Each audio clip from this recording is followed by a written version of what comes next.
Tendo terminado de orar, Jesus saiu com os seus discípulos e atravessou o vale do Cedron. Do outro lado, havia um olival, onde entrou com eles. Depois de cear com os seus discípulos, Jesus parte com eles para o Monte das Oliveiras, que fica a leste de Jerusalém. Havia um jardim ali, chamado Getsêmani, que significa prensa das olivas. Provavelmente havia uma prensa ali. Eu vi uma réplica das prensas de oliva daquela época no vilarejo fictício de Nazaré. Depois da colheita, que acontecia entre novembro e dezembro, as azeitonas eram amassadas nessa espécie de moinho. A pasta formada pelo fruto e caroço amassados era colocada em cestas como essas, que eram empilhadas. As azeitonas eram prensadas 3 vezes. O primeiro óleo, extraído somente com o peso das cestas empilhadas umas sobre as outras, era o mais puro e era dedicado a Deus. Era usado no templo para acender o candelabro e para ungir reis, sacerdotes e profetas. Com o auxílio desses instrumentos, elas eram prensadas uma segunda vez, produzindo um óleo de muito boa qualidade, que era para consumo humano. Era usado para cozinhar e para fazer perfumes. Ainda era feita uma terceira prensa, mas dessa vez o óleo já não era de boa qualidade. Era escuro e com fragmentos do fruto. Esse óleo servia apenas para fazer sabão e como combustível das lâmpadas. Era costume de Jesus ir para o jardim da prensa com seus discípulos. E ele faz isso na noite da sua agonia. Ele deixa o grupo maior num ponto do jardim e vai mais à frente com seus melhores amigos, Pedro, Tiago e João. É para eles que Jesus abre ainda mais o coração. Então lhes disse: "A minha alma está profundamente triste, até a morte. Ficai aqui e vigiai comigo." Você pode imaginar que levaria o Rei dos Reis a dizer palavras como essas? A sentir tamanha tristeza? Eu não creio que sejamos capazes de compreender. Mas eu gostaria que você tentasse imaginar você, no dia da sua morte, chegando diante de Deus e se dando conta do seu pecado. É tão terrível que você será eternamente condenado. Não há mais nada que você possa fazer. Enquanto estamos aqui, nós não vemos o pecado como tão mal assim. Sem que a nossa consciência seja despertada, nós até nos deleitamos nele. Mas o Santo Jesus consegue enxergar a maldade do pecado e a sua mais terrível consequência, a merecida ira de Deus. Ele sabe o que lhe espera.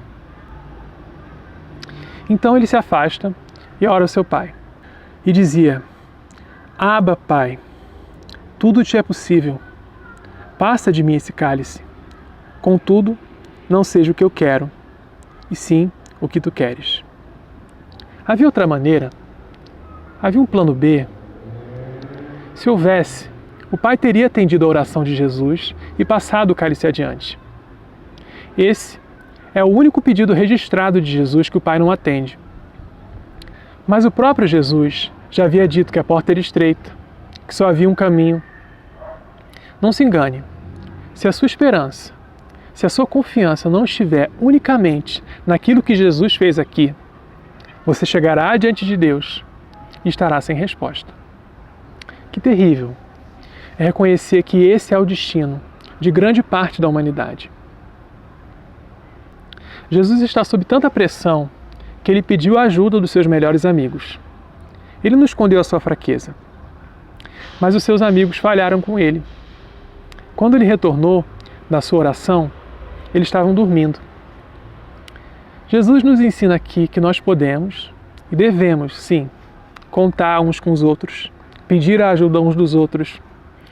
Mas no fim das contas, é o Pai quem cuida de nós, através das pessoas ou não.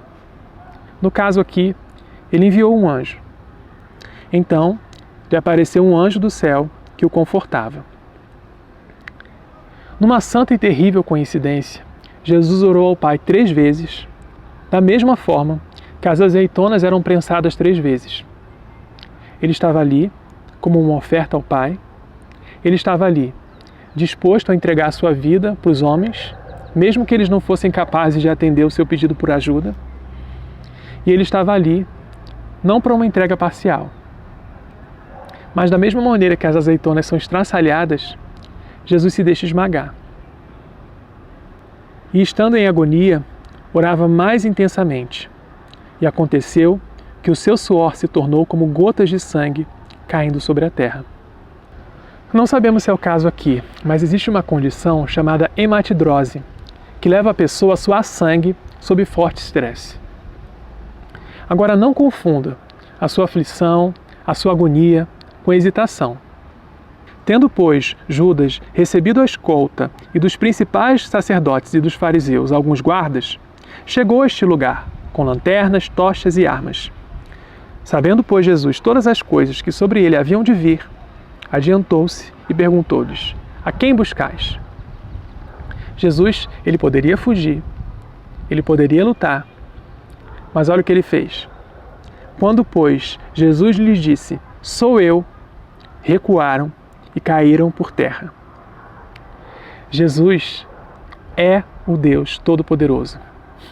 Toda a perseguição, toda a humilhação, zombaria que o nosso Senhor suportou e que os seus seguidores sofrem até hoje, não tiraram dele a coroa de rei. Ele suportou todas essas coisas para pagar o preço pelo seu povo. Mas aqueles que não aceitarem a sua oferta de rendição, um dia prestarão contas a ele. Não deixe que o sofrimento de Cristo seja em vão para você.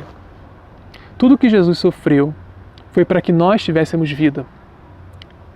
A Páscoa parece banal para a minha geração. É só chocolate, viagem no feriado. Não que não acontecesse antes, mas é a primeira vez que eu vejo as pessoas falando sobre lamento na Páscoa. Quer dizer, a gente precisou que um vírus viesse para nos lembrar que a morte chega para todos. Que um dia nós acertaremos as contas com Deus. A gente não tem controle nenhum sobre quando será. Você está preparado? Arrependa-se e creia nas boas novas. Lá em Jerusalém há um jardim, no Monte das Oliveiras, chamado Getsemane, que alguns acreditam ter sido o jardim que Jesus orou. Eu tive a oportunidade de meditar um pouco ali e eu quero encorajar você a fazer isso. Quer dizer, você não precisa ir a Getsemane, ao Monte das Oliveiras para isso. O lugar não importa. Reflita se você já compreendeu que o tamanho do sacrifício que Jesus fez foi uma oferta por você, pelo seu pecado. Não perca essa oportunidade. Mas ele foi traspassado pelas nossas transgressões e moído pelas nossas iniquidades. O castigo que nos traz a paz estava sobre ele, e pelas suas pisaduras fomos sarados. É isso, pessoal. Não deixe de se inscrever no canal. Um abraço e feliz Páscoa!